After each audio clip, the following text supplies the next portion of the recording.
કેમ છો બધા? સ્વાગત છે તમારા બધાનું આજના નવા વ્લોગમાં। તો આજે તો જો સવારમાં બધું ઘરનું કામ થઈ ગયું છે ને અત્યારે વાગ્યા છે બપોરના 12। તો મેં અત્યારે બપોરથી જ વ્લોગની શરૂઆત કરી દીધી છે કેમ કે આજે આપણે બનાવવાનું છે સરગવાની સિંગનું શાક। તો જો અહીંયા સરગવો છે ને એને ધોઈ અને સુધારી લીધો છે। હવે આપણે આમાં મીઠું ને હળદર ને નાખીને બાફી લેશું, 2-3 સીટી બોલાવી લેશું અને ત્યાર પછી બનાવશું આપણે સરગવાનું શાક। તો રેસીપી જોતી હોય તમારા બધાને તો આજે આ વ્લોગ જોવાનો છે કારણ કે આજે હું આપીશ તમને બધાને સરગવાના શાકની રેસીપી। તો બધાય આગળ વ્લોગ જોતા રહેજો। ચાલો તો આપણે સરગવાના શાકની રેસીપી બધાને આપવાની હતી તો જો બધી તૈયારી મેં અહીંયા કરી લીધી છે, તમને બધાને બતાવી દઉં। જો સરગવો છે તેને મીઠું ને હળદર એ બે નાખીને 3-4 સીટી બોલાવી લીધી છે। તો સરગવો તો આપણો બફાઈ ગયો છે સરસ મજાનો। અહીંયા લઈ લીધો છે થોડોક ચણાનો લોટ, ઝીણું સમારેલું ટમેટું છે, ડુંગળી છે, લસણ આદુની પેસ્ટ છે અને આખું લસણ છે। તો જો આપણે કઢાઈ મૂકી દીધી છે, કઢાઈમાં નાખશું આપણે 2 ચમચી જેટલું તેલ અને એ તેલમાં આપણે નાખી દઈશું ચણાનો લોટ નાખી દીધો છે ને તેને આપણે શેકી લેવાનો છે। ગેસની ફ્લેમ છે ને ધીમી રાખવાની, નહીતર પછી આ બળી જાય, એટલે ધીમા તાપે એને આપણે શેકી લેશું। ત્યાર પછી ચપટીક મીઠું નાખશું, થોડુંક ધાણા જીરું, બધું આપણે 1-1 ચપટી જેટલું જ નાખવાનું, થોડીક હળદર, પછી તેને બરાબર રીતે મિક્સ કરી લેશું। ચાલો તો આપણો લોટ છે ને શેકાઈ ગયો છે, તો આપણે હવે આને એક બાઉલમાં કાઢી લેશું અને ત્યાર પછી શાકનો આપણે વઘાર કરશું। જો લોટ છે ને શેકાઈ ગયો છે એકદમ, તો જો પાછી કઢાઈ મેં લઈ લીધી છે, તો તેમાં આપણે નાખશું તેલ। જો ઓઈલી ખાતા હોય તો તેલ વધારે નાખવાનું, ને બાકી આમાં ચણાનો લોટ ને આવે ને તો શાક એકદમ સૂકું થઈ જાય, તો આપણે તેલ થોડુંક વધારે નાખશું। ચાલો તેલ નાખી દીધું છે અને તેમાં પછી આપણે આ નાખી દેશું જે આખું લસણ છે એ।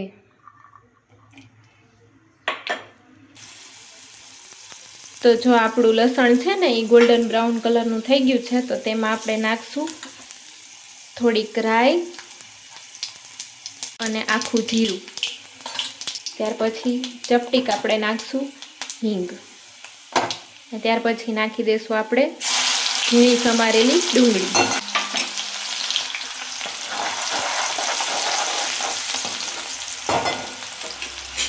ત્યાર પછી નાખી દઈશું આદુ ને લસણની પેસ્ટ,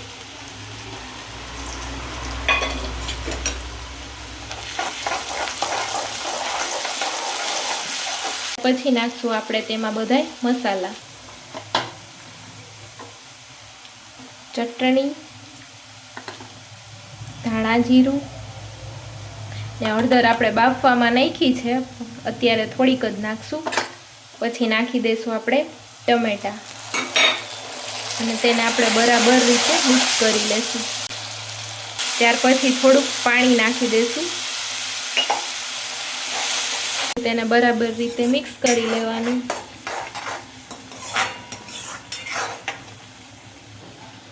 પછી આ જે ગ્રેવી છે તેને 1 થી 2 મિનિટ સુધી આપણે કૂક થઈ જવા દેવાની, કે ડુંગળી ને બધું છે, ટમેટા ને બધું સરસ મજાનું એકદમ ગ્રેવી થઈ જાય ત્યાં સુધી એને ચડી જવા દેવાનું।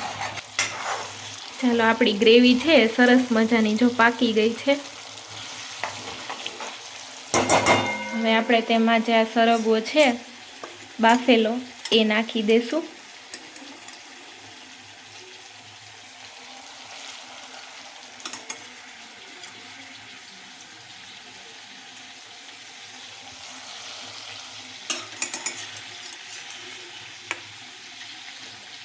આપણે જો 3 જ સીટી બોલાવી છે ને સરગવો એકદમ બફાઈ ગયો છે, તો વધારે સીટી નહીં બોલાવવાની, નહીતર છે ને આ એકદમ બફાઈ જાય તો પછી ન મજા આવે તો ખાવાની, વધારે બફાઈ ગઈ હોય તો, એટલે થોડીક એને આવી જ રાખવાની।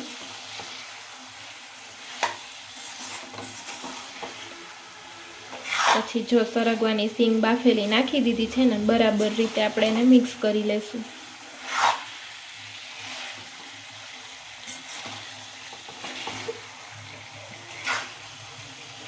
ત્યાર પછી આપણે તેમાં નાખશું જે આ સરગવાની સીંગનું પાણી છે ને એ જ નાખશું, કારણ કે આપણે જે સરગવાની સીંગ છે તેને આપણે સરસ રીતે ધોઈ લીધી હતી.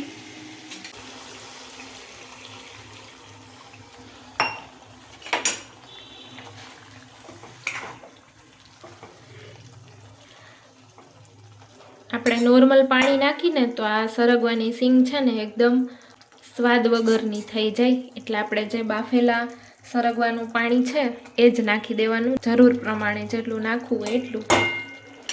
અને ત્યાર પછી જે આપણો ચણાનો લોટ છે ને તેને આ રીતે એમાં લમ્સ ના રહે ને એ રીતે એકદમ ભૂક્કો કરી લેવાનો એનો. અને પછી આપણે ઉપરથી નાખશું તેમાં, જો આ રીતે.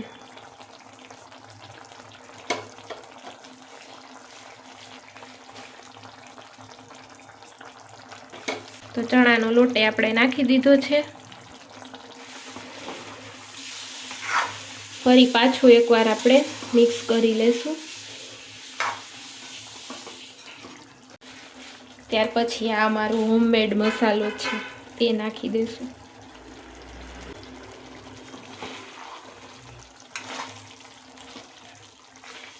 સરગવાની સીંગ છે એ બરાબર રીતે મિક્સ થઈ ગઈ છે. જો કેવો બન્યો છે બધાય કમેન્ટ કરી દેજો. અને ખાવું હોય કોઈને શાક સરગવાની સીંગનું તો આવી જાઓ, ચાલો બધા જમવા.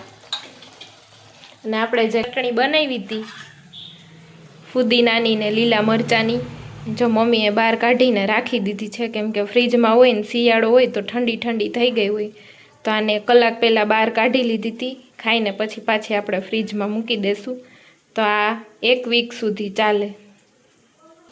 જો શાક બની ગયું છે. હવે આપણે ગેસ કરી દઈશું બંધ અને ઉપરથી નાખી દઈશું ધાણા ભાજી. તો ઉપરથી જો ધાણા ભાજી પણ નાખી દીધી છે. જો બપોરની રસોઈ બની ગઈ છે. સરગવાનું શાક છે, ચટણી છે ફુદીનાની, રોટલી અને છાશ છે. તો ચાલો તમને બધાને હું ટેસ્ટ કરીને કહું કે કેવું બન્યું છે શાક સરગવાની સીંગનું.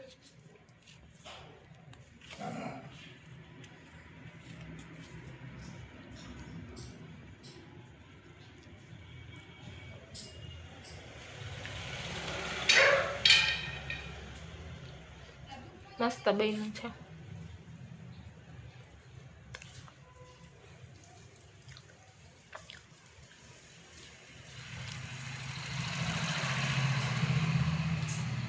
મસ્ત છે. તમે બનાવજો આવું સરગવાનું શાક, મસ્ત બન્યું છે. ચાલો તો હવે હું જમી લઉં અને તમે બધાય આવી જાઓ જમવા.